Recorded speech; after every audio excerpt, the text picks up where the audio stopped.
मित्रों को राम राम। आज श्रीमद् भगवद गीता अध्याय 14 के समस्त श्लोक हमारे और आप सबके लिए मैं फिर से लेके उपस्थित हूँ आपके सेवा में। कृपया श्रद्धा से सुने। देखिए, इस भाग दौड़ की ज़िंदगी में आप सब वीडियो देखने का समय भी नहीं रहा, रोज़ की दिनचर्या और रोजी रोज़गार के चलते। इसलिए इस ऑडियो को बनाया है जिससे कि आप राह चलते चलते भी अगर आप इसको प्ले कर लेंगे, अपने ईयरफोन में लगा लेंगे, तो ऑटोमेटिक आप सुनते रहेंगे और आपका ज्ञान यज्ञ होता रहेगा, ध्यान यज्ञ होता रहेगा। दूसरी बात एक और समझ लीजिए कि आप गीता या कोई भी ऑथेंटिक किताब है, कोई भी धार्मिक ग्रंथ हमारे हैं, यदि उनको कोई भी पढ़ रहा है तो जो श्रोता सुनने वाले हैं उनको यथाचित लाभ देगा। पढ़ने वाले को तो लाभ देगा, मुझे तो लाभ होगा ही होगा, इसमें कोई संदेह नहीं और हो भी रहा है। लेकिन जो श्रोता सुन रहे हैं उनको भी विधिवत लाभ होगा, क्योंकि इसमें पहले ही लिख दिया गया है कि बोलने और सुनने वाले दोनों की रुचि होनी चाहिए। और जब भी आप समय निकाल करके इस अमृत रूपी गीता का अध्ययन करें तो थोड़ा सा समय निकाल लें, ये प्रयास करें कि जो वाणी बोली जा रही है, आपको पढ़ के सुनाई जा रही है, वो आपके कानों तक पहुँचिए। देखिए, नाना प्रकार के गुरुओं के पास जो कोरे पाखंड रच रहे हैं उन सभी के पास, और इसी गीता का हवाला दे दे करके न जाने कितने लोगों ने कितने अपनी दुकानदारी खड़ी करके रखी है और जनता अनावश्यक ही उसमें उलझी जा रही है। तो आइए, बात को आगे ना बढ़ाते हुए, आपके काम की बात बोल दी मैंने, अब आगे अध्याय 14 पढ़ना आरंभ करते हैं। सबसे पहले अध्याय 14 के कुछ निष्कर्ष आपको सुना दूं प्रधान विषय के बारे में। 1 से 4 तक ज्ञान की महिमा और प्राकृतिक पुरुष के जगत की उत्पत्ति, और 5 से लेकर 18 तक सत्य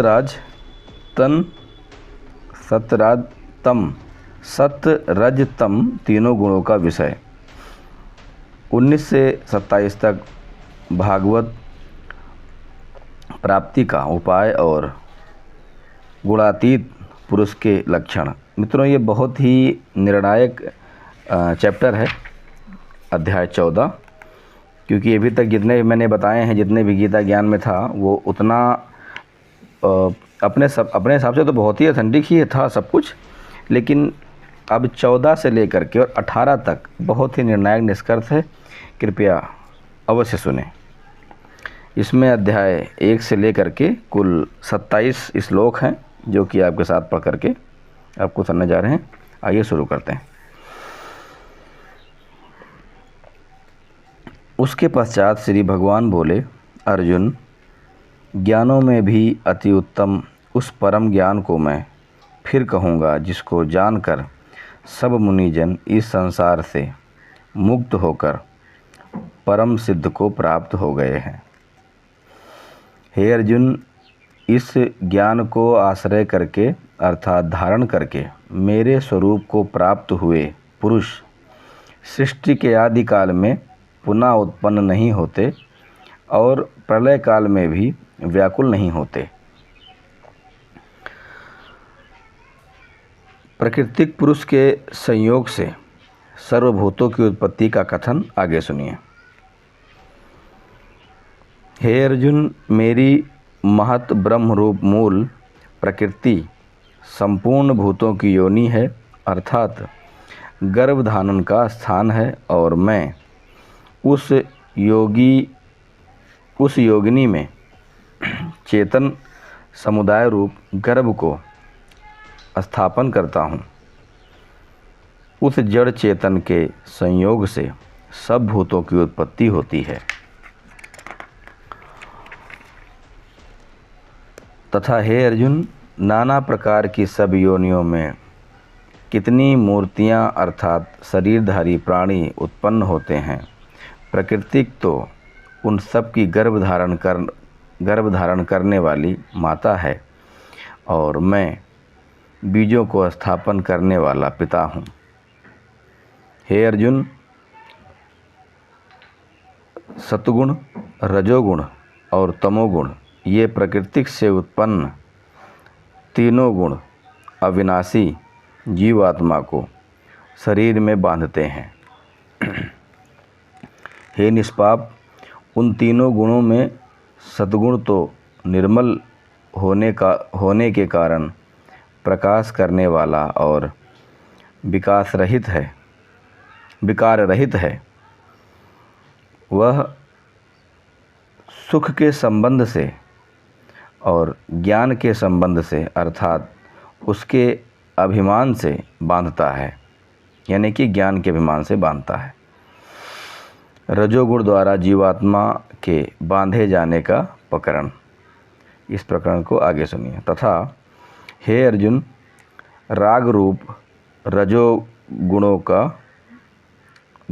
का कामना और आसक्ति से उत्पन्न जान, वह इस जीवात्मा को कर्मों के और उनके फलों के संबंध से बांधता है। तमोगुण द्वारा जीवात्मा बांधे जाने का प्रकार इस प्रकार है, सुनिए। हे अर्जुन, सब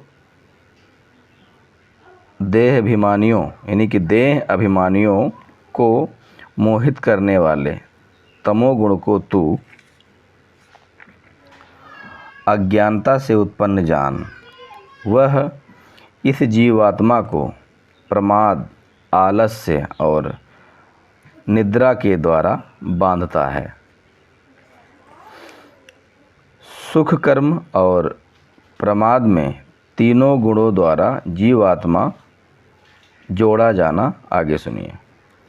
क्योंकि हे अर्जुन, सतगुण सुख में लगता है और रजोगुण कर्म में तथा तमोगुण तो ज्ञान को ढककर प्रमाद में भी लग जाता है। दूसरे गुणों को दबाकर किसी एक गुण के बढ़ने का प्रकरण इस प्रकार सुनिए। हे अर्जुन, रजोगुण और तमोगुण को ढककर सतगुण और तमोगुण को ढककर रजोगुण, वैसे ही सतगुण और रजोगुण को ढककर तमोगुण होता है अर्थात बढ़ता है। अब सद्गुण की वृद्धि के लक्षण कैसे हैं, इसमें सुनिए। इसलिए जिस समय इस देह में तथा अंतःकरण और इंद्रियों में चेतना और विवेक शांति उत्पन्न होता है, उस समय ऐसा जानना चाहिए कि सतगुण बढ़ा है। रजोगुण की वृद्धि के लक्षण आगे सुनिए। और हे अर्जुन, रजोगुण के बढ़ने पर लोभ प्रवृत्ति,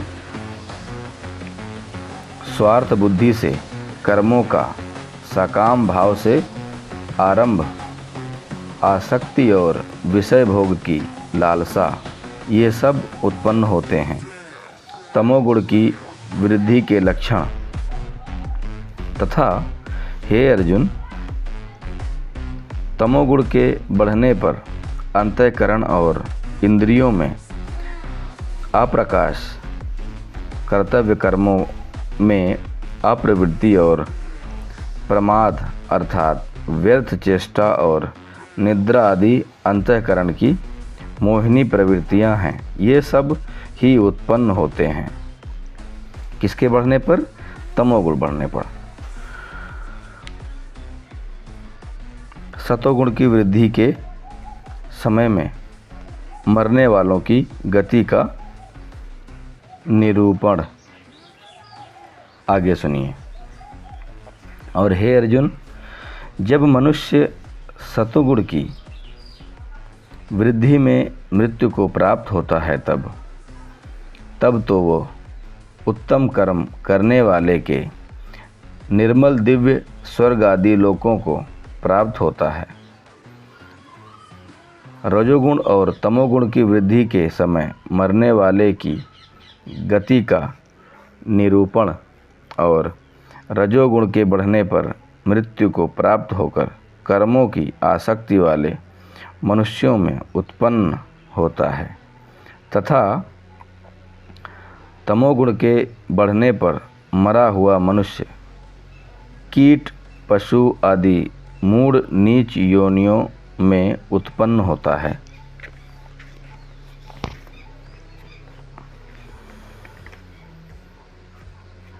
सात्विक, राजस और तामस कर्मों का फल इस प्रकार है, सुनिए।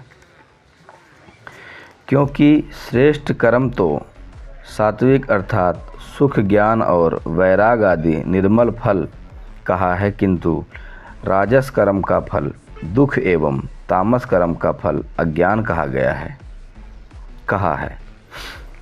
अब आगे सतोगुण से ज्ञान, रजोगुण से लोभ और तमो गुण से प्रमाद, मोह और अज्ञान की उत्पत्ति तथा सतोगुण से ज्ञान उत्पन्न होता है और रजोगुण से निसंदेह लोभ तथा तमोगुण से प्रमाद और मोह उत्पन्न होते हैं और अज्ञान भी होता है। सात्विक, राजस और तामस पुरुषों की गति का वर्णन आगे इस प्रकार सुनिए। श्रीमद् भगवद गीता अध्याय 14 के श्लोक 18 में। इसलिए सतोगुण में स्थित पुरुष स्वर्ग आदि उच्च लोकों को जाते हैं। रजोगुण में स्थित राजस पुरुष मध्य में अर्थात मनुष्य लोक में ही रहते हैं और तमोगुण के कार्य रूप निद्रा, प्रमाद और आलस आदि में स्थित तामस पुरुष अधोगति अर्थात कीट, पशु आदि नीच योनियों को तथा नरक को प्राप्त होते हैं। आत्मा को अकर्ता और गुणातीत जानने से भगवत प्राप्ति आगे इस प्रकार सुनिए। और हे अर्जुन, जिस समय दृष्टता तीनों गुणों के अतिरिक्त अन्य किसी को कर्ता नहीं देखता,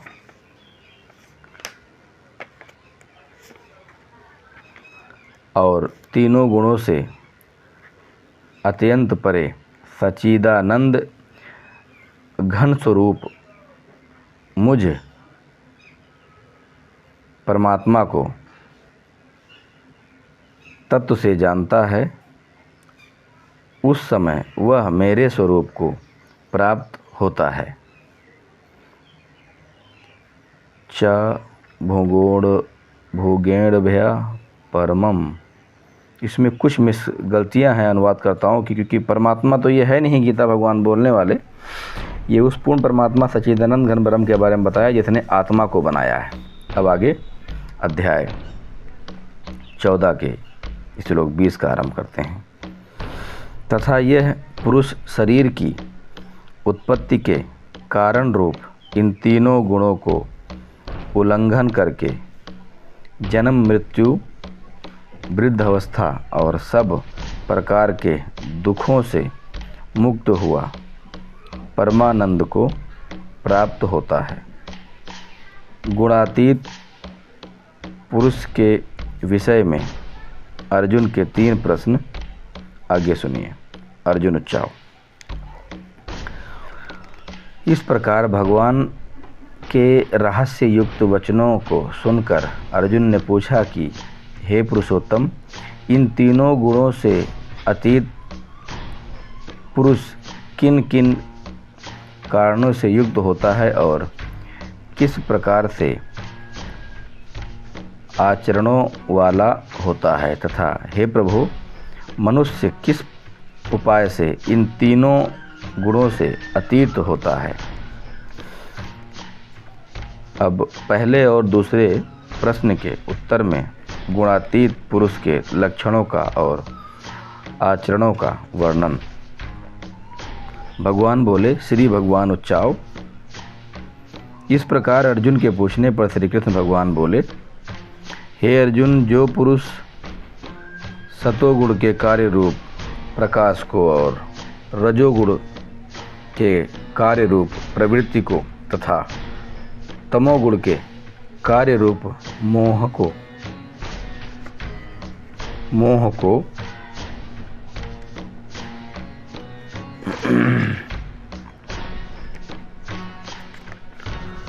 भी ना तो प्रवृत्त होने पर उनसे द्वेष रखता है और ना निवृत्त होने पर उसकी आकांक्षा करता है, तथा जो